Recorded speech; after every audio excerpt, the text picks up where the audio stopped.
Bonjour, bienvenue, j'espère que vous allez bien, j'espère que tout se passe bien pour vous. Je suis trop contente de vous retrouver aujourd'hui pour l'épisode 51 de la saison 2 du Bootcast, épisode dédié à l'écrit 133 de Nichiren Daishonin intitulé « Les bienfaits inégalés de la loi ».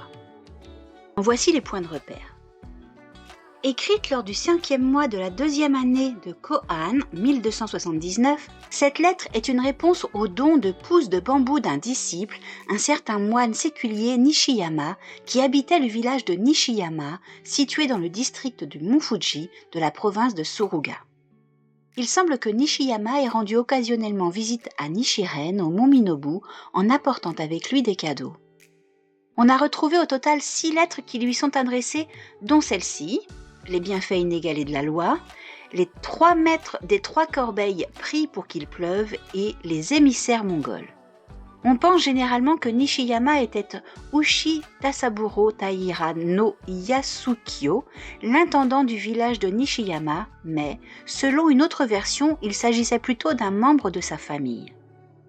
Bien que plutôt courte, cette lettre contient quelques enseignements importants. D'abord, Nichiren loue les bienfaits obtenus en gardant ne serait-ce qu'un verset du Sutra du Lotus. Il explique qu'ils sont même supérieurs à ceux qu'accumule quelqu'un qui offre au Bouddha les 7 sortes de trésors en assez grande quantité pour remplir un système entier de mondes majeurs. Il note alors qu'il propage une loi sans égale que personne n'a propagée avant lui. Voici donc le contenu de l'écrit 133 de Nichiren Daishonin intitulé « Les bienfaits inégalés de la loi ». J'ai bien reçu les 100 pousses de bambou, puis les 20 suivantes que vous m'avez faites parvenir.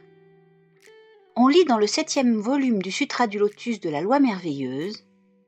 Même si quelqu'un emplissait la totalité du système de mondes majeurs avec les 7 trésors en offrande au Bouddha, au grand Bodhisattva, au Pratyeka Bouddha et aux Aras, les bienfaits qu'il en retirerait ne sauraient égaler ceux qu'il obtiendrait en acceptant et en gardant ne serait-ce qu'une stance de 4 vers de ce Sutra du Lotus.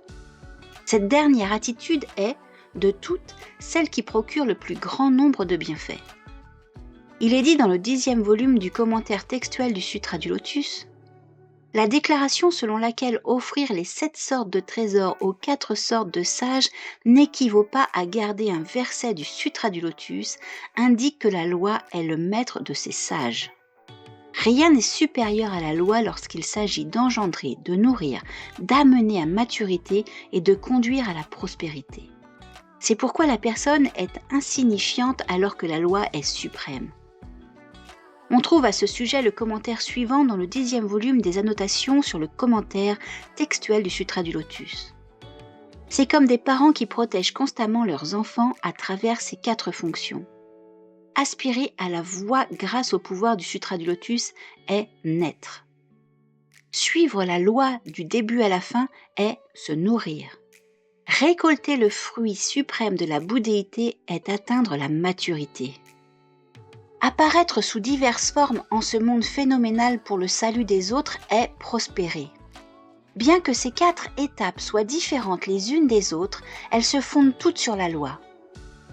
Le Sutra du Lotus, Tiantai et Miaolé déclarent ici que l'acte d'accepter et de garder, ou de protéger et d'adopter un seul verset du Sutra du Lotus dépasse l'acte de faire des offrandes à tous les êtres ordinaires ou aux aras, voire celui d'emplir le système entier de mondes majeurs avec les 7 sortes de trésors à titre d'offrande à tous les Bouddhas. On lit dans le Sutra « Les bienfaits qu'il en retirerait ne sauraient égaler ceux qu'il obtiendrait en acceptant et en gardant ne serait-ce qu'une stance de 4 vers de ce Sutra du Lotus. » Tiantai déclare « La personne est insignifiante alors que la loi est suprême. » Miaolé dit « Bien que ces 4 étapes diffèrent les unes des autres, elles se fondent toutes sur la loi. Si nous comparons tous les êtres ordinaires dans les 9 états avec le Bouddha, alors le bienfait de tous les êtres ordinaires est aussi léger qu'une seule mèche de cheveux, tandis que le bienfait du Bouddha est aussi lourd qu'une montagne gigantesque. Et si le bienfait de tous les Bouddhas était comme la robe de Brahma, aussi léger qu'une plume, alors le bienfait d'un seul caractère chinois du Sutra du Lotus serait aussi lourd que la terre entière. Et l'expression La personne est insignifiante, désigne le Bouddha car la loi suprême est le Sutra du Lotus. Tous les sutras précédant le Sutra du Lotus et tous les traités fondés sur eux font l'éloge des bienfaits octroyés par le Bouddha et sont donc comme le Bouddha lui-même.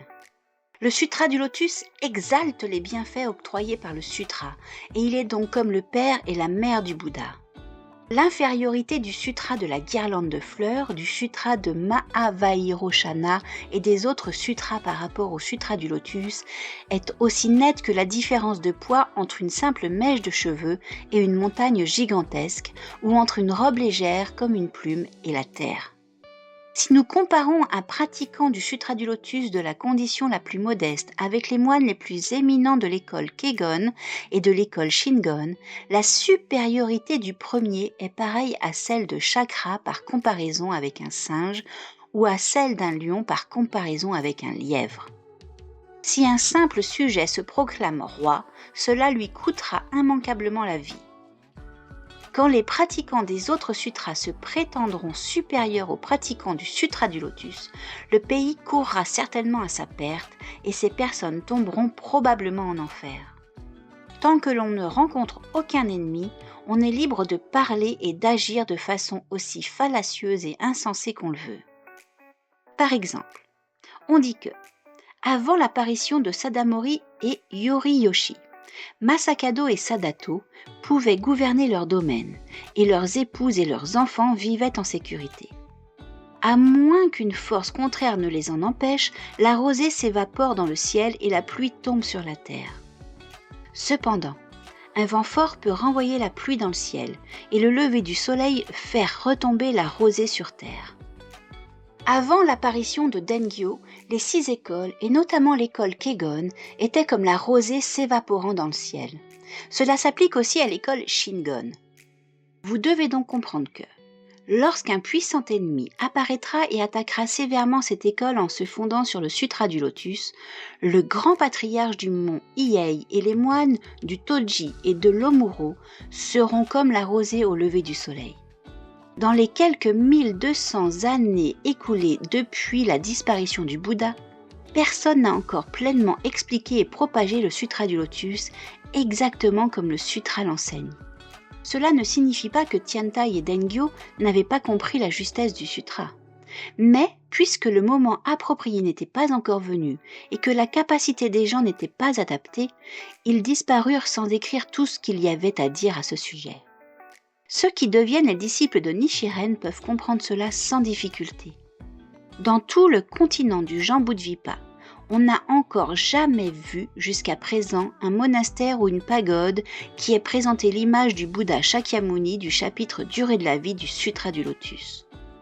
Comment une telle image pourrait-elle ne pas apparaître maintenant ? Il serait trop long d'entrer ici dans une explication et j'en resterai donc là. Vous m'avez envoyé 120 pouces de bambou et le Sutra du Lotus est apparu il y a plus de 2000 ans. J'ai abordé cette question parce que, aussi insignifiant que puisse paraître votre don, votre bonté est en réalité profonde. De plus, en ce moment, en raison des travaux des champs et de la construction du sanctuaire, les gens n'ont plus de temps libre. Mais votre esprit de recherche reste néanmoins très fort et je suis certain que c'est pour cela que la loi s'est manifestée à travers vous. Avec mon profond respect, Nichiren. Le 11e jour du 5e mois, réponse à Nishiyama. C'était le contenu de l'écrit 133 de Nichiren Daishonin intitulé « Les bienfaits inégalés de la loi ». J'espère que ça vous a plu.